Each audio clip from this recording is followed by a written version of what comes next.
SJ मियाबानी के चाहने वालों की खिदमत में कौमी व दोस्ताना सलाम।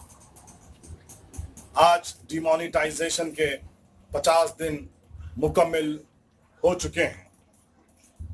8 बजकर चंद मिनट पर नवंबर की 8 तारीख 2016 को इज्जत माब बिखार माब नरेंद्र मोदी जी साहब ने नोटबंदी का ऐलान किया। तमाम हिंदुस्तानियों ने आपका साथ दिया, आपका ताउन किया। अपने पास जो जमाबंदी थी वो नोटों को बैंकों में जमा करवाया। अवाम नास ने, हिंदुस्तान की अवाम ने अपना फर्ज पूरा किया। ठीक है, अमीर से लेकर गरीब तक, ताजिर से लेकर सनतकार तक, सनतकार से लेकर हरफतकार तक, लीडरान से लेकर मिनिस्ट्रान तक, हिंदुस्तान के तमाम पूरे हिंदुस्तानियों ने मुल्क के बैंकों में पैसा जमा करवाया। अब 3 चीजें बहुत बड़ी अहमियत की हैं। मैं 3 मुतालबात करता हूं एनडीए हुकूमत से, बीजेपी से, हुकुमरान जमात बीजेपी से और अक्लमंद नरेंद्र मोदी जी साहब से। ये है जो बैरूनी हिंदुस्तान में जो काला धन है उसे हिंदुस्तान वापस लाया जाए। आपने 2014 के इंतखाबी मंशूर में ये चीज को शामिल किया था, ये नुक्ते को शामिल किया था कि जब बीजेपी हुकूमत बरसरे इख्तिदार आएगी तो वो बैरूनी धन यानी कि फॉरेन कंट्रीज में जो ब्लैक मनी है उसे इंडिया में लाया जाएगा। लेकिन आज तक 3 साल के करीब हो रहा है, लेकिन बीजेपी हुकूमत इस महाज पर नाकामयाब हुई है। मैं चाहता हूं जब आपने अंदरूनी मुल्क से आम आदमी से लेकर खास आदमी का पैसा जो है बैंकों में जमा करा दिया, ब्लैक मनी को व्हाइट मनी करा, तो अब आपका यह फर्ज नहीं है कि आप जो है बैरूनी मुल्क में जो काला धन है उसे वापस लाएं। ये आपका वादा है, आपको याद दिला रहा हूं अवाम की जानिब से, क्योंकि तमाम लीडरान खामोश हैं, तमाम मिनिस्ट्रान खामोश है, मीडिया बिका हुआ है, मीडिया आपकी कठपुतली पर बना हुआ है। अवाम को जो तकलीफ है वो सामने नहीं लाया जाता। इसीलिए से हमारे जैसे जो है नौजवानों को आगे बढ़कर जो है आपको याद दहानी दिलाना पड़ा है, आपको याद दिलाना पड़ा है, यादा करना पड़ा है। लिहाजा मैं इस वीडियो के जरिए बीजेपी हुकूमत से मुतालबा करता हूं कि वो जो है फॉरेन कंट्रीज में जो ब्लैक मनी है उसे हिंदुस्तान में लाया जाए।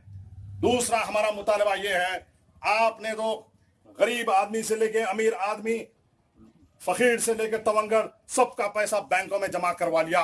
ठीक है नरेंद्र मोदी जी साहब, ठीक है वजीर खाना अरुण जेटली साहब, आपने पॉलिसी इख्तियार की, हमको उस पॉलिसी से कुछ ताल्लुक नहीं है, लेकिन हम आपसे ये पूछना चाहते हैं कि आप तो गरीबों का पैसा, आम आदमी का पैसा बैंकों में आ गया, 50 दिन मुकम्मिल हो गए, आपकी पॉलिसी सक्सेस हो गई या नहीं हुए नहीं मालूम, लेकिन हम या आपसे ये मुतालबा कर रहे हैं कि जो 8 लाख करोड़ से ज्यादा जो पैसा बैंकों को उसूल होना बाकी है, जो रिसीवेबल है, जो बैंक के डिफॉल्टर्स है, जो 8 लाख करोड़ देना बाकी है, उनके खिलाफ भी कार्रवाई होनी चाहिए। उनके खिलाफ आपने ये डिमोनेटाइजेशन से, ब्लैक मनी सर्जिकल स्ट्राइक से पहले कोई कार्रवाई नहीं की, लेकिन हर हिंदुस्तानी को आपने तकलीफ दिया, हर आदमी पे आपने जोर डाला। आपकी पॉलिसी के असरात हर इंसान की मैशत पे पड़े, तो आप जरूरी है, अब हिंदुस्तान की अवाम चाहती है, इंडिया की पब्लिक चाहती है कि आप जो पैसा है, ये जो ब्लैक मनी, जो ये जो पैसा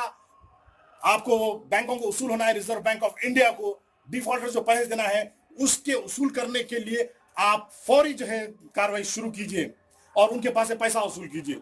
तीसरी बहुत अहम बात है, ये बात कहने से पहले मैं तमाम सियासी जमातों से, तमाम सियासी कायदीन से, तमाम सियासी तंजीमों से, तमाम सियासी शख्सियात से और तमाम वो सियासी जहन रखने वाले, सियासी काम करने वाले पॉलिटिकल एक्टिविस्ट से, पॉलिटिकल लीडर से, पॉलिटिकल मिनिस्टर से मैं माजरत चाहता हूँ। किसी पार्टी की तरफ मेरा इशारा नहीं है, लेकिन मैं हक बोलने से गुरेज नहीं करूंगा। आप हर एक आम आदमी का पैसा जो है बैंकों में जमाबंदी कराएं। मैं ये बोल रहा हूं, मिनिस्ट्रान के पास लाखों करोड़ों अरबों मिलियन ट्रिलियन जिलियन पैसा है, उन पर इंक्वायरी कमीशन बिठाया जाए ये हिंदुस्तान की पब्लिक आपसे मुतालबा कर रही है। ये मिनिस्ट्रान के पास हजारों लाखों करोड़ रुपए रखे हुए हैं, इनके ऊपर इंक्वायरी कमीशन होना, इंक्वायरी कमीशन बिठाया जाए तमाम मिनिस्ट्रान के ऊपर, तमाम लीडरान के ऊपर, तमाम पॉलिटिशियन के ऊपर, तमाम सियासी कायदीन के ऊपर एक ही पूरे ऑल इंडिया लेवल पे इंक्वायरी कमीशन बैठना चाहिए, ताकि पब्लिक को मालूम हो, आम आवाम को मालूम हो, हिंदुस्तानियों को मालूम हो, बैरून हिंदुस्तानियों को मालूम हो कि इन लीडरान के पास कितना पैसा है।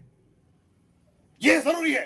अगर ये हुकूमत लीडरान के ऊपर, मिनिस्ट्रान के ऊपर, कायदीन के ऊपर इंक्वायरी कमीशन नहीं बिठाती है तो आप लोग हाथों में चूड़ियां पहनकर मत बैठिए, खामोश मत रहिए, घरों के बाहर निकलिए, एहतजाज कीजिए, सड़कों पर एहतजाज कीजिए। जमहूरियत में एहतजाज करना है। इस तरीके से आप करेंगे तो कुछ नहीं करेंगे। ये लीडरान, ये कायदीन, ये मिनिस्ट्रान आपकी क़यादत करने वाले नहीं है। ये लोग आपकी क़यादत नहीं करेंगे, ये लोग आपकी रहनुमाई नहीं करेंगे, ये लोग अपनी रहबरी नहीं करेंगे। अब आम आदमी को उठना है। आप देख सकते हैं तमाम लीडरान हिंद, तमाम कायदीन हिंद हुकूमत की कठपुतली बने हुए हैं। उनके सामने हाथ जोड़कर खड़े हैं, सर झुकाए खड़े हैं, उनकी पापोश बर्दारी इख्तियार करे हुए हैं। आम आदमी परेशान है, आम आदमी लाइनों में खड़ा है, आम आदमी परेशान है, लेकिन उनकी तरफ इनको नहीं है। इनको अपने मालियत से ताल्लुक है। तमाम लीडरान ने, तमाम मिनिस्ट्रान ने, चाहे कोई पार्टी का हो, उससे हमें ताल्लुक नहीं है। मैंने ये 3 गुजारिशात की हैं, 3 अपील की हैं, ये 3 मुतालबात किए हैं। उम्मीद करता हूं कि जो है मरकजी हुकूमत इस पर अमल आवरी करेगी। नहीं करने की सूरत में मैं तमाम हिंदुस्तानियों से मैं जो है गुजारिश करता हूं कि आप लोग खामोश ना रहें, एहतियाती तदाबीर इख्तियार करें और किस तरीके से एहतजाज करना है शख्सी तौर पर आगे बढ़कर एहतजाज करें। एहतजाज मुतालबा नंबर 1, काले धन को, बैरून मुमालिक के काले धन को वापस लाया जाए। मुतालबा नंबर 2, जो बैंक के डिफॉल्टर्स हैं, जो बैंक को पैसा देना बाकी हैं, 8 करोड़ रुपए जो बाकी हैं रिजर्व बैंक ऑफ इंडिया को, वो बड़ी बड़ी कंपनियों से 8 लाख करोड़ रुपए माए सूद वसूल किया जाए। मेरी गुजारिश नंबर 3 बहुत बड़ी अहम है।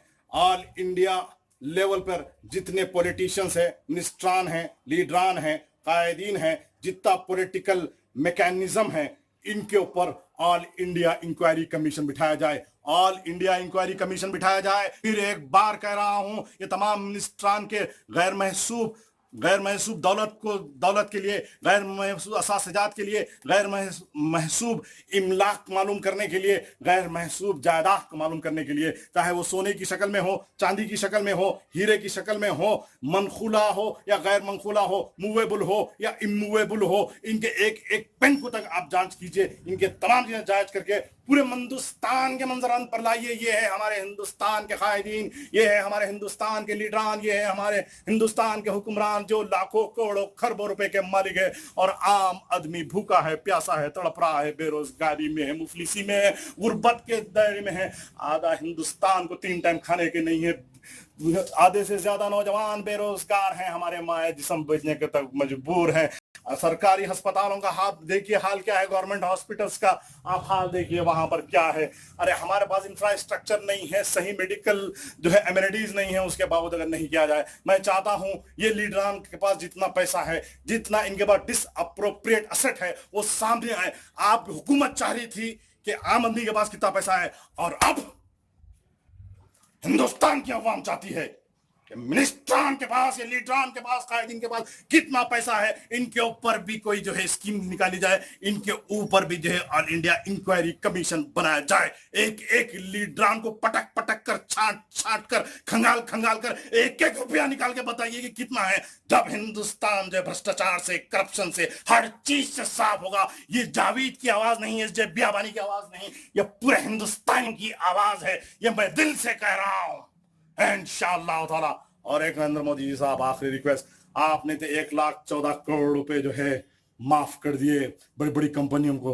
अरे किसानों को भी माफ कर दीजिए। किसान रोज मर रहे हैं, रोज तड़प रहे हैं, रोज खुदकशी कर रहे हैं, कोई खुदकशी करने का सोच रहे हैं, उनके लिए भी आप कर्जे माफ कीजिए। तो हम बोलेंगे कि आप 56 इंच का सीना रखने वाले महापुरुष, लोहा पुरुष है, हम जब मानेंगे इंशाल्लाह। और एक आखिरी गुजारिश के साथ मेरी तकरीर को जो है इख्तितामी मंजिल पर पहुंचाता हूं कि जो लोग ये डिमोनेटाइजेशन की वजह से, ब्लैक मनी सर्जिकल स्ट्राइक की वजह से अपनी जानें गंवा चुके हैं, उनको एक्स ग्रेशिया दिया जाए। उनके अफराद खानदान में से एक फर्द को सरकारी नौकर दिया जाए। लेकिन मेरी 3 गुजारिशात को बराबर पूरा कीजिए। काला धन वापस लाइए, डिफॉल्टर्स, बैंक के डिफॉल्टर्स पैसा वसूल कीजिए और तमाम लीडरान के ऊपर, चाहे कोई पार्टी के हों, उन पर जो है इंक्वायरी कमीशन बिठाया जाए इंशाल्लाह। और अवाम से रहा हूं, एहतजाज करने बाहर निकलिए, डरिए मत। आज ये आपके नोटों पर आए हैं, कल जायदाद पर आएंगे, कल हमारी माँ बहनों की जो है जेवरात के ऊपर आएंगे, सोने चांदी के ऊपर आएंगे, फिर अब ना जाने आगे क्या करेंगे। इस तरीके से आप अगर जमहूरियत में रहेंगे तो ये जमहूरियत का खातिमा है, ये जमहूरियत का कत्ल है। अगर जमहूरियत को बचाना है तो आपको घरों के बाहर निकलना है, जमहूरियत के दायरे में, कानून के दायरे में, अखलाक के दायरे में रहकर आपको एक काम करना है, आपका अपना इज्जत बियाबानी। अगर कहीं कुछ गलती हो तो माफी चाहता हूं, लेकिन डरता नहीं हूं। आपका अपना